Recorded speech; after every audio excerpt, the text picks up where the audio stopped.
देखो बिटिया, तुमने बहुत अच्छी पढ़ाई की है, बहुत ऊंचे लेवल पे हो और वर्किंग भी हो, काम भी कर रही हो। अगर नहीं भी कर रही हो तो कोई नहीं, शुरू हो जाएगा। लेकिन ये जो ज्ञान है ये तुम्हें किसी किताब में नहीं मिलेगा। ये सिर्फ एक्सपीरियंस से आता है। लोग कहते हैं कि शादी लड़के और लड़की का मिलन होता है, पर असल जिंदगी में शादी दो परिवारों की होती है। कि ससुराल एक ऐसा घर बने जहां हर रिश्ता मजबूत, प्यार भरा और भरोसेमंद हो।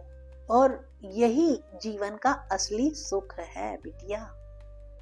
हर रोज, हर पल। उदाहरण के लिए, अगर सास कुछ टेंशन में दिखाई देती है या छोटी मोटी बातें नोट करती है, तो इसका मतलब ये नहीं कि वो तुम्हें परेशान करना चाहती है।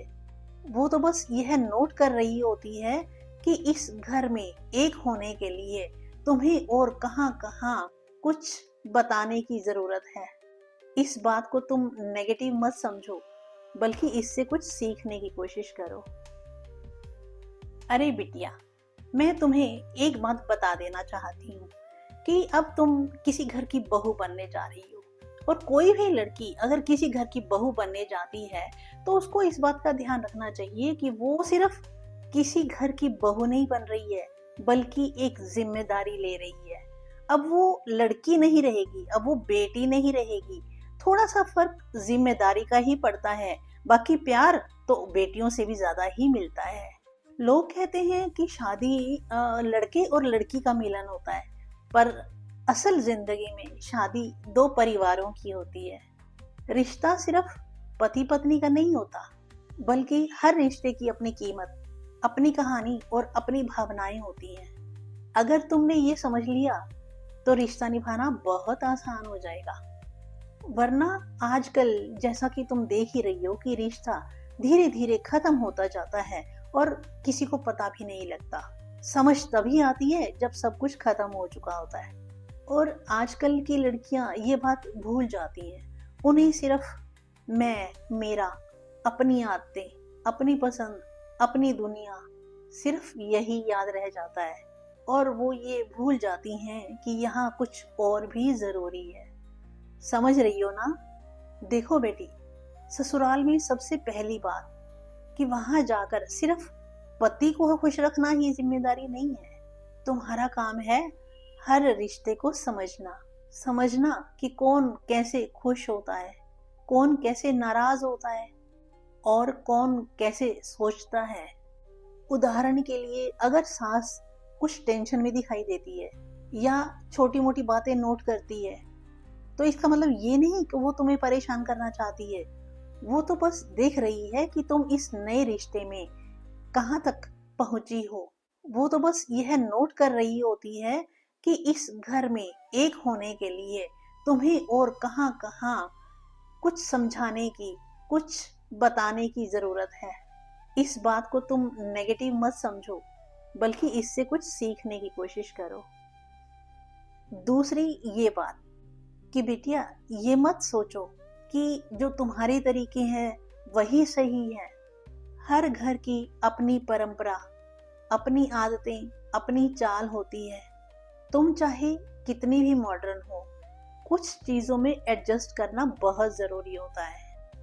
और कभी कभी छोटे मोटे कॉम्प्रोमाइज रिश्तों को बचा लेते हैं। और याद रखो, ये कॉम्प्रोमाइज कमजोर होने की निशानी नहीं है, बल्कि ये तो समझ और प्यार की निशानी है।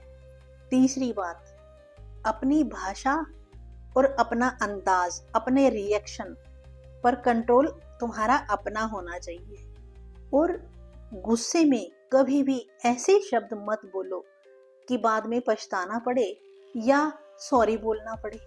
क्योंकि जुबान से जब शब्दों के बाण निकल जाते हैं ना, तो उनका वापस आना मुश्किल ही नहीं, इम्पॉसिबल होता है। और अगर कभी गलती हो भी जाए तो तुरंत माफी मांग लेना चाहिए, उसको लटकाना नहीं चाहिए।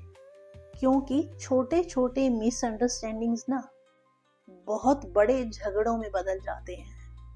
इसीलिए हमेशा सोच समझकर बोलना, सुनना और समझना, यही असली जिंदगी की कला है।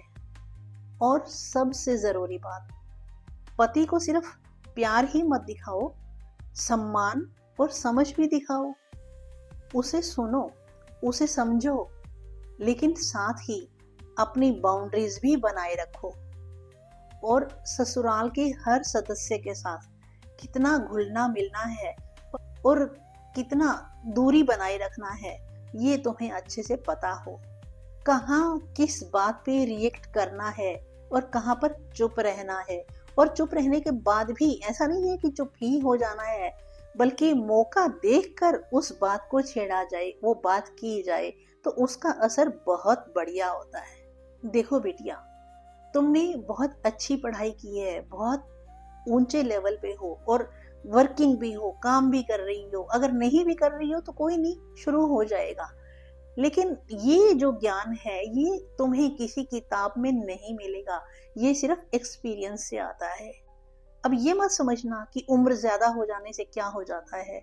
उम्र ज्यादा होने से बहुत कुछ हो जाता है, बहुत समझ आ जाती है।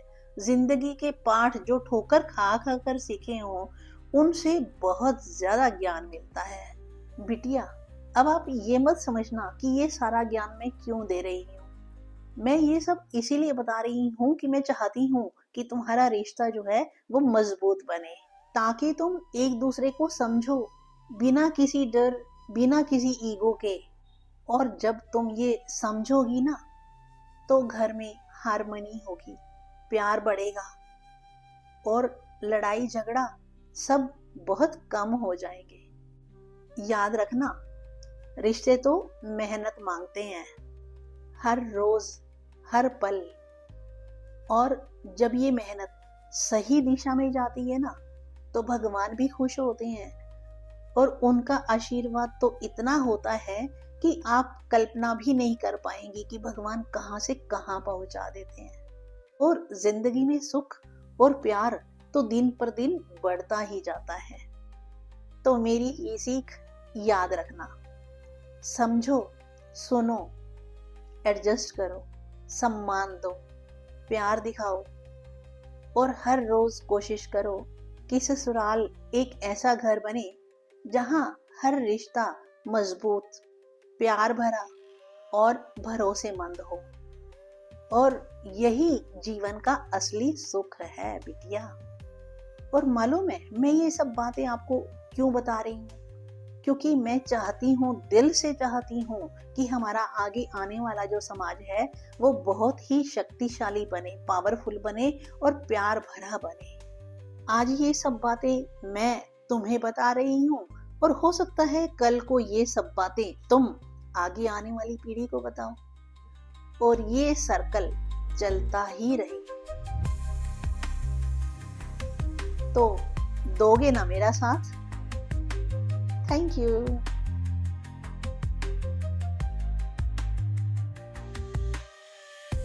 All the best. आपका वैवाहिक जीवन खुशियों से भरा रहे। सदा सुखी रहो, सदा खुश रहो।